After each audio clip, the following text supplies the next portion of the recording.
అనేది ఇస్తున్నావు. మూడోది ఏంటి అంటే ఇప్పుడు ఒక పర్సన్ జైల్లో అరెస్ట్ అయితే వారికి ఒక లీగల్ సర్వీస్ అనేది ఉంటుంది. బట్ లీగల్ సర్వీస్ అనేది లేకుండా చేసింది. సో ఈ విధంగా బ్రిటిష్ అనేది పీపుల్ పైన రెస్ట్రిక్షన్ ఉంచడానికి తీసుకొచ్చింది రౌలట్ యాక్ట్.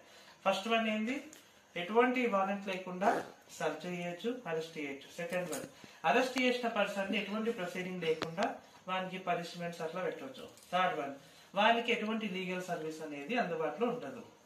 సో ఈ టైప్ అనే వాటిని తీసుకొచ్చారు. ఓకేనా? సో ఈ యొక్క యాక్ట్ తీసుకొచ్చింది కదా, అప్పుడు మన freedom fighters especially Mahatma Gandhi, the father of Indian nation, అతను ఏం చేసిండు, ఒక ఐడియా చేసిండ్రు. ఇట్లయితే కాని కదా మనకు ఈ రౌలట్ యాక్ట్ అనేది మనల్ని మూవ్మెంట్ చేయనిస్తలేదు. మనం మూవ్మెంట్ చెయ్యకున్నా సరే కావాలని బ్రిటిష్ ఇండియా కొంతమంది పీపుల్ ని టార్గెట్ చేసి ఈ యాక్ట్ పేరుతో జైల్లో వేస్తుంది, వాళ్ళకి పనిష్మెంట్స్ ఇస్తుంది అని చెప్పి